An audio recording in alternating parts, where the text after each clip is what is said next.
ক্লাসে আমরা decoder A to Z শেষ করব। আমাদের দুইটা ডিকোডার এসএসসি বোর্ড পরীক্ষায় আসে, 2 to 4 লাইন ডিকোডার একটা, 3 to 8 লাইন ডিকোডার। এই দুইটা সত্যক সারণী সহ আমরা হচ্ছে লজিক ফাংশন, লজিক গেট সবগুলো আঁকবো এবং একটা ক্লাসের পরে তোমার আর অন্য ক্লাস করতে হবে না, এতটুকু আমি বলতে পারি। আমি তোমাদের নয়ন ভাই, পড়াশোনা করছি ঢাকা বিশ্ববিদ্যালয়। সো দেখো আমরা শুরু করতেছি খুব সহজভাবে, আমি খুব টাইম ওয়েস্ট করবো না, যতটা সহজে তোমাদের যতটা কম সময় বোঝাই দেওয়া যায়। সো দেখো 2 to 4 লাইন এবং 3 to 8 লাইন ডিকোডার আমরা শিখবো। এখানে একটা জিনিস প্রথমেই বুঝতে পারছো যে ডিকোডারে, এটা কিন্তু এমসিকিউর জন্য আসে, যে ডিকোডারে তোমার হচ্ছে আউটপুট বেশি। হ্যাঁ, আউটপুট বেশি, যেখানে এনকোডারে তোমার আউটপুট কিন্তু কম থাকে, ইনপুট বেশি থাকে, তার মানে হচ্ছে বিপরীত, এনকোডারের বিপরীত। এখন এইখানে আমরা যখন টুয়াইজ এন সমান সমান বলতেছি, টুয়াইজ এন সমান সমান আমরা এটাকে বলবো আউটপুট, যেখানে এনকোডারের সময় ইনপুট বলতাম, যেখানে এন সমান সমান এইটা হচ্ছে ইনপুট।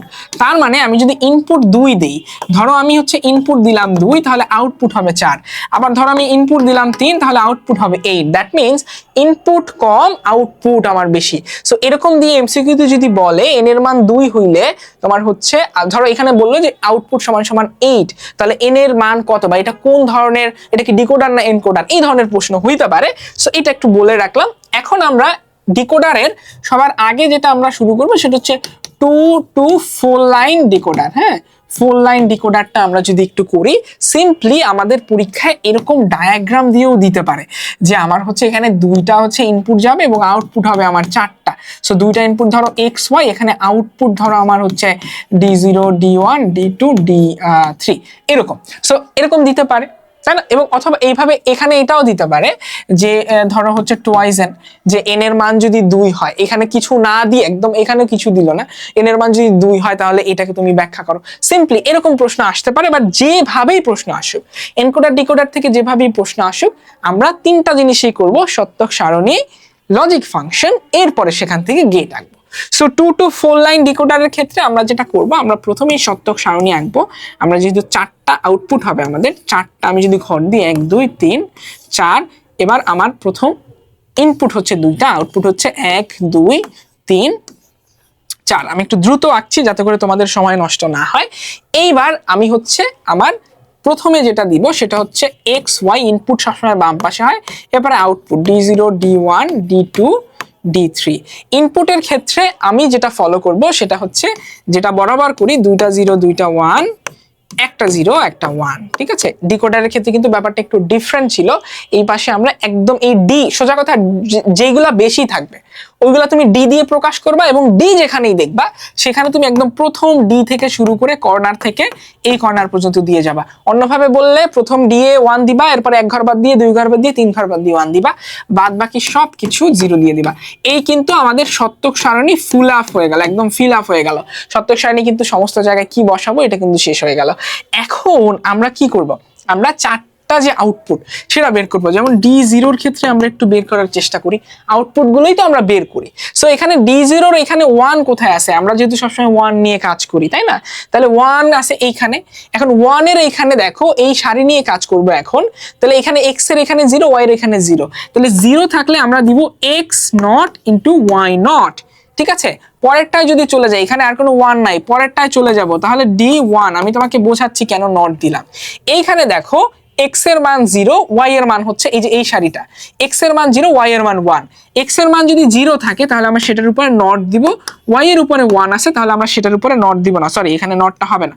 তাহলে 1 যদি থাকে ডিকোডারের ক্ষেত্রে তাহলে আমরা নটটা দেই না, এবং 1 যদি না থাকে সেক্ষেত্রে আমরা নটটা দেই, অর্থাৎ 0 থাকলে নট দেই। এইটা সত্যক সারণীর ক্ষেত্রে সবসময় সত্য। আমরা যখন সত্যক সারণী থেকে সমীকরণ বের করাটা শিখছি, সেটা আমাদের ক্লাস আছে ইউটিউব চ্যানেলে, সেগুলো শিখতে পারো বিস্তারিত জানতে চাইলে, তখনও কিন্তু এই নিয়ম ফলো করছি। এরপরে দেখো D2, এরপর হচ্ছে D2 যদি আমরা দেখি, এই লাইনে হচ্ছে x এর মান 1, তার মানে হচ্ছে x এর উপরে নট হবে না, কিন্তু y এর মান 0, তার মানে হচ্ছে y এর উপরে নট হবে। এরপরে D3টা থেকে যায়, D3 তে হচ্ছে अगेन দুইটাই 1, তার মানে একটার উপরে নট হবে না। সো এখন আমরা এটা থেকে লজিক কি করবে বলো তো, লজিক গেটটা আঁকবো XY, তাই না? XY হচ্ছে আমাদের ইনপুট, সো দুইটা ইনপুটের জন্য দুইটা দাগ। ডি এর জন্য আমি যেটা করব, আমার হচ্ছে নট লাগবে। দেখো শুধু x এ হবে না, নট লাগবে। সো আমি যেটা করব, এখানে একটা নট গেট একে এরকম দিয়ে দিব, এটা হচ্ছে x নট। এখানে একটা নট গেট একে এরকম দিয়ে দিব। এখন দেখো আমি এক্স নট এবং ওয়াই নট এটা গুণ করতে পারবো। তাহলে এইখান থেকে এখানে এক্স নট আমি যদি নিয়ে যাই, এখান থেকে এক্স নট, এখান থেকে ওয়াই নট, এবং এখানে অবশ্যই এভাবে ফোটা করে দিবা। এবং দুইটা যেহেতু তোমার গুণ আকারে আছে, তার মানে এই যে এই গেটটা আমরা দিব, এন গেটটা আমরা দিব, এটাকে আমরা বলছি D0। ঠিক আছে, সেম ভাবে D1 এর মধ্যে কি আছে দেখো, এক্স নট ইন্টু ওয়াই, তাহলে এইখান থেকে আমরা নিব হচ্ছে এক্স নট, এখান থেকে এক্স নট, এবং এইখান থেকে আমরা নিব হচ্ছে ওয়াই। এটা কেন বিরক্ত করছে, এটা হবে ওয়াই, এবং এখানে আমরা ছোট করিয়া দিব D1। D2 এর ক্ষেত্রে x ইন্টু ওয়াই নট, তাহলে এইখান থেকে আমরা হচ্ছে x এর ইয়াটা নিব, এবং এইখান থেকে আমরা নিব হচ্ছে ওয়াই নট। তাহলে এখান থেকে আমরা ওয়াই নট কোথায় পাইলাম, এই যে এইখানে ওয়াই নট পাইলাম, রাইট। সো এইটাও যেহেতু গুণ আকারে আছে, সো আমরা হচ্ছে n গেট দিব। এরপর D3xy, অর্থাৎ নটের কোনো ব্যাপার নাই, সো আমরা দিলাম x এবং এইখান থেকে দিলাম হচ্ছে y। তাহলে এইটা হবে হচ্ছে আমার D3। আমাদের কিন্তু ডিকোডারটা ব্যাখ্যা হয়ে গেল। সো ব্যাখ্যা যখন বলবে করতে, এই ধরনের যেভাবেই বলুক, আমরা সেটাকে কি করব, সত্যক সারণী, এরপরে লজিক ফাংশন, এরপরে হচ্ছে আমরা লজিক গেট এঁকে দেবো সিম্পলি। এখন দেখো আমরা যদি 3 to 8 করতে চাই, একদম সেম নিয়ম, একটু খেয়াল করলেই তোমরা পারবা, এটা তোমাদের হোমওয়ার্ক থাকবে বেসিক্যালি। তাও আমি একটু দেখাই দিচ্ছি। আমরা যখন ডায়াগ্রামটা আঁকি, দেখো এটা তো ডায়াগ্রাম, রাইট। সো আমাদের ইনপুট কাটা 1 2 3, তাহলে দিলাম XYZ, রাইট। সো এখানে দিলাম 1 2 3 4 5 6 7 8।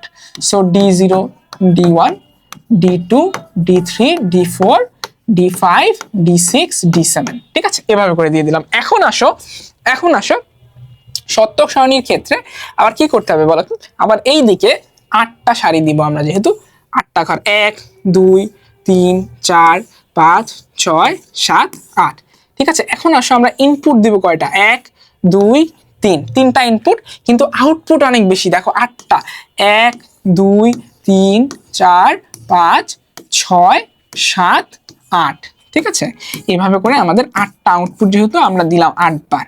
ওকে, এইবার হচ্ছে আমরা সিম্পলি মানগুলা যদি বসায় দিই, ভ্যালুগুলা ইনপুটের জন্য XYZ দিলাম, তারপরে আউটপুটের জন্য D1 D2 D3 D4 D5 D6 D7, তোমাদের দুইটা জিনিস হোমওয়ার্ক থাকবে। এখানে দেখো অর্ধেক 0 অর্ধেক 1, রাইট। সো 4টা থাকলে তো 2টা দিছে, এখন 8টা আছে, তাহলে কি 4টা 0 4টা 0 4টা 1, 0টা অবশ্যই আগে দিবা, এটা মনে রাখবা। 2টা 0 2টা 1, 2টা 0 2টা 1, হ্যাঁ এটা 1। এখন সেম ভাবে এখানে কি একটা 0 একটা 1, একটা 0 একটা 1, এবং সেম এখানেও একই জিনিস 1 1 1 1 1 1 1 1, বাদ বাকি সব 0 দিবা। এবং সেম ভাবে তুমি D0 এর মান কিভাবে বের করবা, এই 1 ধরে তিনটাই যেহেতু নট, তাহলে এখানে আমার কি করব, x0 into y0 into z0, বুঝতে পারছো। D1 যখন তুমি বের করবা D0 এর পরে, তখন তোমার এখানে কি আছে, x0 y0, তার মানে দুইটাই যেহেতু 0 আর কি। সো আমি কি করবো, x0 y0, z এর উপরে হচ্ছে কোনো কিছু হবে না, কারণ এখানে 1। এভাবে বের করে লজিক গেট এভাবে করে তিনটা দিয়ে xyz সুন্দর করে, যেমন D0টা যদি আমি আঁকতে চাই, তাহলে এখানে অবশ্যই এখানে নটগুলো বের করে নিবা, x0 নটগুলো কিন্তু এখানে বের করে নিবা। আমি খুব দ্রুত করাই দিচ্ছি যাতে করে তোমাদের সময় নষ্ট না হয়, কারণ একই জিনিস, ঠিক আছে। সেম ভাবে আমি D0টা যদি করি, এখান থেকে x0 যাবে, এখান থেকে y0 যাবে, এখানে z0, সবগুলো যেহেতু গুণ আকারে আছে, আমি এভাবে করে রেখে দিব। এটা হচ্ছে D0। সেম নিয়মে তোমরা সবগুলো করে ফেলবা, এটা হোমওয়ার্ক, বাসায় প্র্যাকটিস না করলে কিন্তু পারবা না। সবার জন্য